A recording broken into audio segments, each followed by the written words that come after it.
Hello and welcome to Fast and Factual. My name is Utsav Parekh and here are the top stories of the day.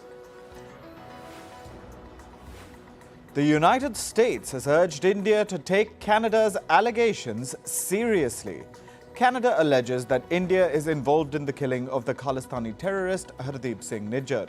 Both Canada and India expelled each other's diplomats after the latest allegations came out. However, the US wants India to cooperate with Canada in its investigation.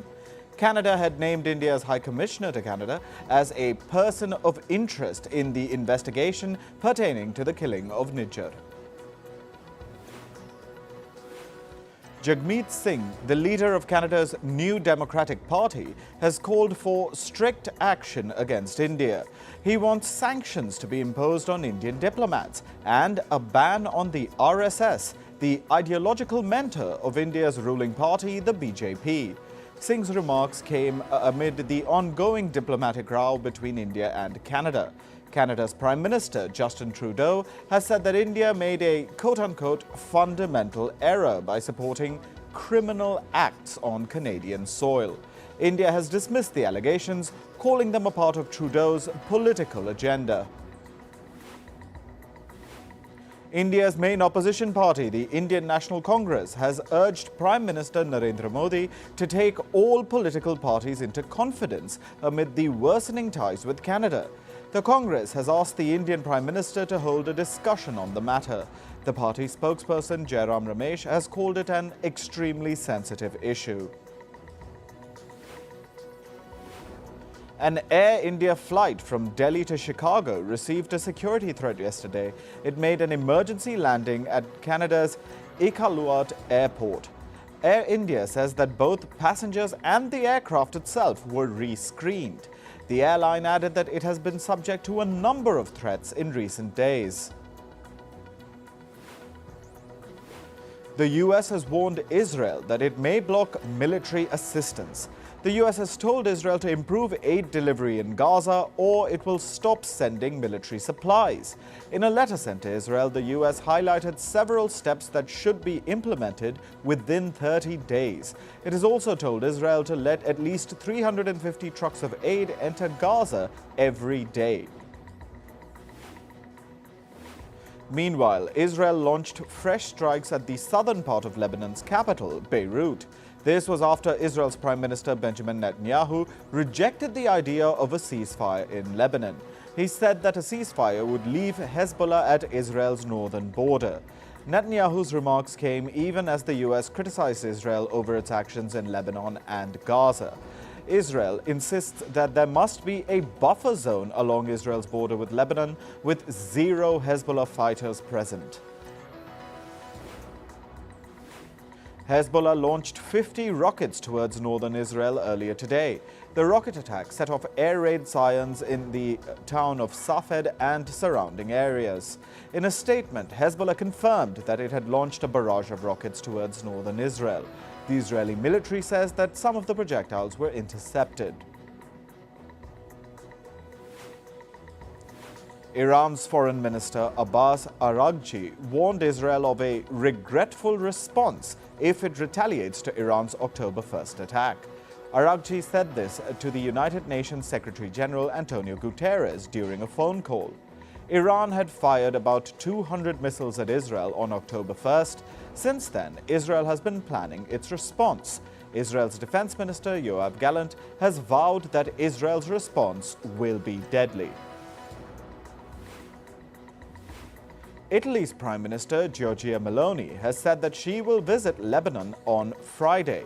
Meloni is said to be the first head of state or government to visit Lebanon since the escalation between Israel and Hezbollah broke out on September 23rd. So far, at least 5 UN peacekeepers in Lebanon have been wounded by Israeli fire. Meloni has criticized Israel's actions. She has also opposed Israel's calls for the UN peacekeepers to withdraw as it targets Hezbollah. US President Joe Biden said that Kamala Harris will cut her own path if she's elected president. Biden said this during a campaign event for Harris in Philadelphia. Biden said that he was also loyal to former U.S. President Barack Obama, but he paved his own path as president. This comes after Trump and his Republican allies took a swipe at Harris for her comments during a recent interview. When Harris was asked how she would have done things differently compared to Biden, she said, and I quote, "There is not a thing that comes to mind." U.S. authorities have slapped a record fine of $4 million on the German airline Lufthansa. The penalty was imposed because the airline allegedly discriminated against 128 Jewish travelers. The air carrier blocked them from boarding a flight in the year 2022. The passengers were not allowed to board a connecting flight after a few of them did not follow instructions. The flight was traveling from the U.S. to Germany. The second day of the Shanghai Cooperation Organization or SCO summit has begun in Pakistan's capital, Islamabad. Pakistan's Prime Minister Shehbaz Sharif welcomed SCO leaders to the event. The attendees included leaders from China and Russia and other SCO member nations. India is being represented by External Affairs Minister S. Jaishankar. During the session, Jaishankar took a veiled jibe at Pakistan. Without naming the country, he said that if activities across borders are characterized by terrorism, extremism and separatism, then it becomes difficult for India to encourage trade, connectivity and people-to-people exchanges. Omar Abdullah has taken oath as the first Chief Minister of the Indian Union Territory of Jammu and Kashmir. His party, the Jammu and Kashmir National Conference, won the first assembly election after the abrogation of Article 370, a move which removed Kashmir's special status and transformed it from a state to a union territory. Japan's government has warned against an escalation on the Korean Peninsula. This comes after North Korea blew up sections of roads and rail lines along its border with South Korea. Pyongyang targeted infrastructure linked to the south. Seoul conducted a counter-fire operation in response. Meanwhile, North Korea claims that more than 1 million young people have signed up for or rejoined the army this week. The statement came after North Korea accused South Korea's military of sending drones into its airspace. Pyongyang has warned Seoul that any further drone flights will be considered a declaration of war. North Korea has also ordered its military personnel at the border to prepare to attack. In climate news, intense monsoon rainfall is wreaking havoc in the Indian city of Chennai. Reports say that over 300 localities have been inundated. 12 flights were cancelled at Chennai Airport yesterday. Schools and colleges in the city have been shut. At least 300 relief centres have been set up in Chennai to help people affected by the rains. Over 60 million people are under frost or freeze alerts in the central and eastern U.S. They are set to face the coldest air since the spring of this year, with temperatures feeling more like November. Temperatures are expected to plummet by 10 to 15 degrees Fahrenheit below average by midweek. The cold snap could last through Friday before temperatures return to normal by the weekend. The University of California, San Diego has introduced a new graduation requirement starting this autumn. All students must take a course related to climate change. This is to equip students for the future challenges they will face due to the global climate crisis. The course will focus on scientific foundations, human impact, and mitigation strategies. Medical schools across Europe are integrating climate change into their curriculum. This is due to the growing health impact of the climate crisis. The curriculum changes will ensure that future doctors are trained to recognize and treat what are usually tropical diseases like dengue and malaria. The initiative has been launched in 25 medical schools and will reach over 10,000 students. Experts at the Intergovernmental Scientific and Political Platform on Biodiversity have warned that some efforts to tackle global warming can unintentionally harm biodiversity. The experts have cautioned against false solutions like geoengineering, which may cause environmental damage. Actions like injecting iron into oceans or building hydroelectric dams can harm ecosystems. The scientists are calling for a coordinated approach to address climate change and nature protection together. On to business and tech news. The World Bank has freed up $30 billion in extra lending capacity for the next 10 years. The move was announced by the bank's president, Ajay Banga. The global lender made changes to its internal lending guidelines yesterday. It allows the World Bank to take more risks and provide debt to developing countries. Ajay Banga said that the move was recommended by the G20 nations grouping. Plane maker Boeing has announced plans to raise up to $35 billion. About $25 billion will be raised by selling more stock and issuing debt. The rest of the funding will come from a credit agreement with major banks. This comes as Boeing's factory workers in the US have been on strike for over a month. The strike has halted the plane maker's production and delayed deliveries to airlines. Canada's Labour Ministry has intervened in the ongoing strike by Montreal Port workers. It has proposed appointing a special mediator. The ministry is also asking for a 90-day halt to the strike for negotiations. Last week, about 1,200 workers at the Montreal Port launched an indefinite strike. They're demanding better wages from port operators. European car maker Stellantis is reportedly expanding its factory in northern Mexico. It plans to start making the Ram 1500 pickup trucks at the facility. The report comes as US workers at Stellantis are planning to go on strike. They have accused the car maker of failing to keep its promise. Last year, Stellantis assured US workers that it would expand its factory in the country. US oil producer ExxonMobil is planning to sell some of its assets in North Dakota. These assets include wells in the Bakken Shale Formation. They could fetch over $500 million for Exxon. The firm acquired its rival Pioneer Natural Resources in May for $60 billion. Following this, ExxonMobil has been evaluating plans to divest non-essential assets. Stock prices of several Asian chip makers plunged today. Shares of Japan's Tokyo Electron dropped by 10%. In South Korea, Samsung and SK Hynix plunged by over 1%. TSMC stocks also fell on Taiwan's stock exchange. This comes after the Dutch chip equipment maker ASML cut its annual sales outlook yesterday. The Dutch firm said that while there is surging demand for advanced chips, demand for traditional chips will remain weak going forward. American chip makers Intel and AMD have joined forces to compete with their British rival ARM Holdings. Intel and AMD will form an advisory group to make their software and hardware more compatible. Other tech firms like Broadcom, Dell, and Lenovo will also join the body.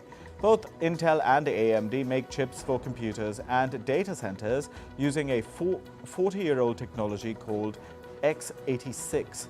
ARM Holdings has been capturing part of their market with a competing technology. American investment firm Blackstone plans to invest $8.2 billion in Spain. The firm will develop data centers in the Aragon region. Spain's Aragon has become a hotspot for data centers. Microsoft and Amazon have both submitted proposals to build data centers in the region. Italy says it is in talks with Google over an optical fiber cable-based station. Google is developing a submarine fiber optic cable network across the Mediterranean Sea. The network aims to link West Asia with Southern Europe. The Italian government says it wants the tech giant to set up the base station for the project in Sicily.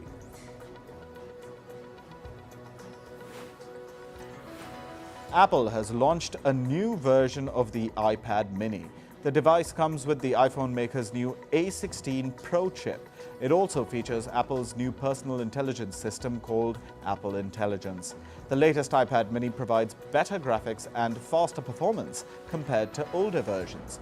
It also supports Apple's Pencil Pro. Moving to sports, we start with cricket.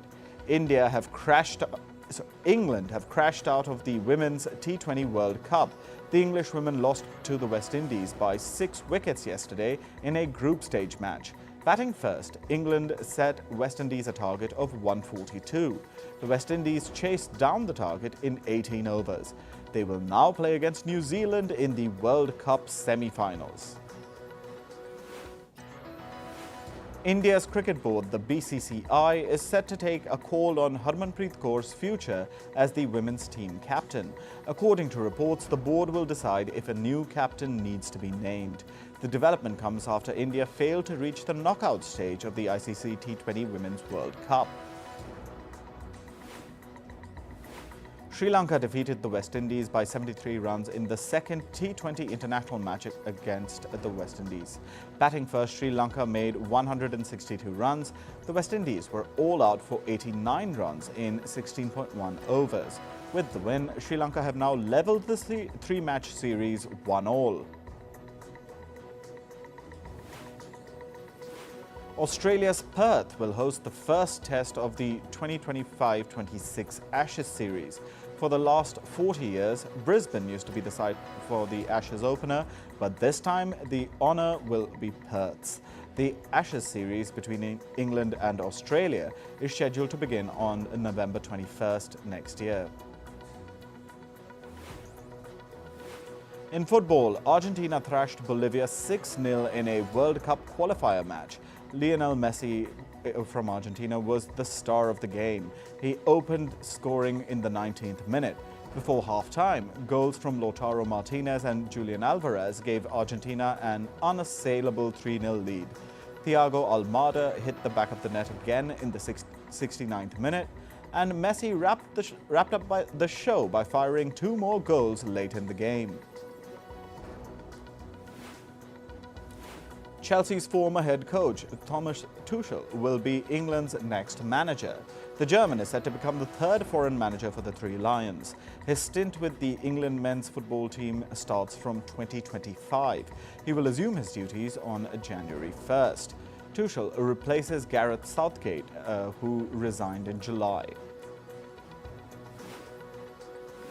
In badminton, ace Indian shuttler PV Sindhu has progressed to the second round of the Denmark Open. Sindhu was up against Chinese Taipei's Pai Yupo. The Indian got a walkover after her opponent retired midway through the second set. Sindhu was leading 21-8, 13-7 when Yupo got injured. In tennis, Chile's Nicholas Yari entered the round of 16 at the Nordic Open. He beat Sweden's Elias Imar at 2-6, 6-4, 7-6. The match lasted about 2 hours and 26 minutes. Yari's next opponent is Miomir Kecmanovic from Serbia.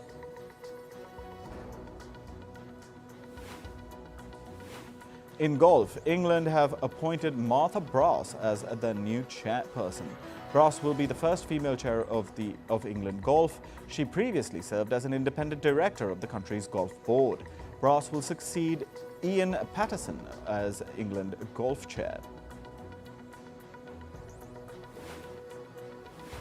Turkish shooter Yusuf Dikesh said that he wants to continue playing till the 2028 Olympics. The 51-year-old shooter is currently in India for the Shooting World Cup. Dikesh won a silver medal at the 10-meter air pistol mixed event at the Paris Olympics this year. His unique posture without any shooting gear went viral during the Olympics. In entertainment news, pop singer Taylor Swift has begun the last leg of her Eras tour.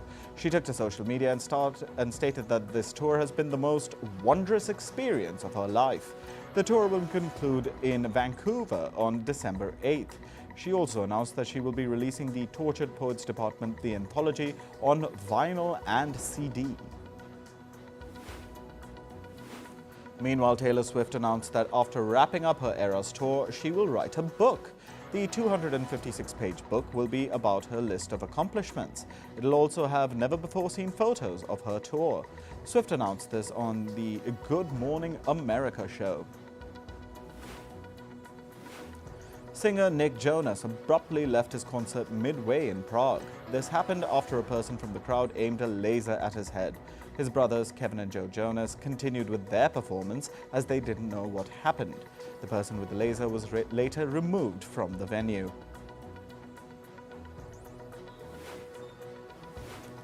Señorita singer Shawn Mendes has opened up about going into therapy. In an interview, Mendes said that it has helped him become a better version of himself. The 25-year-old singer is coming out with a new album titled Shawn after a long hiatus.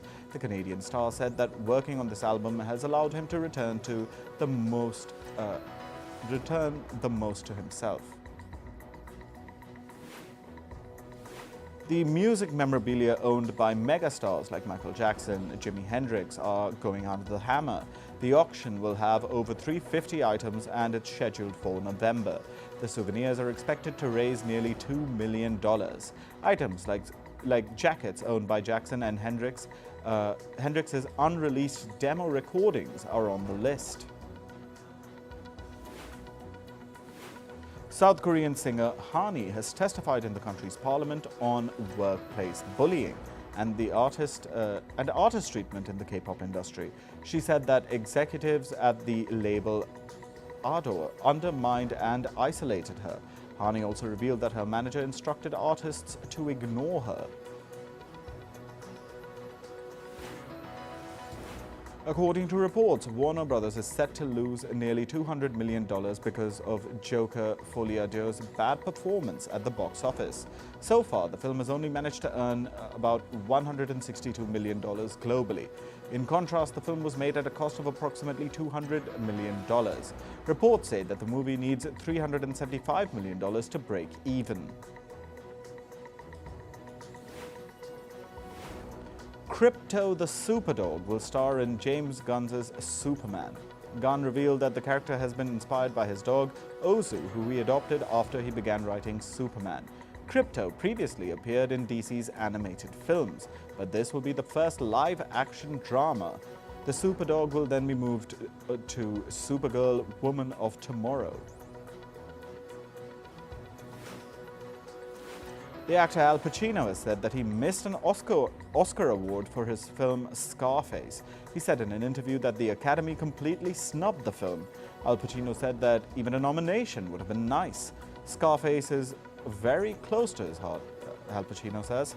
Scarface is a 1983 American crime drama film. Cooper Coach revealed in an interview that he didn't use a prosthetic for the nude shower scene in the film Monsters, the Lila and Eric Menendez story.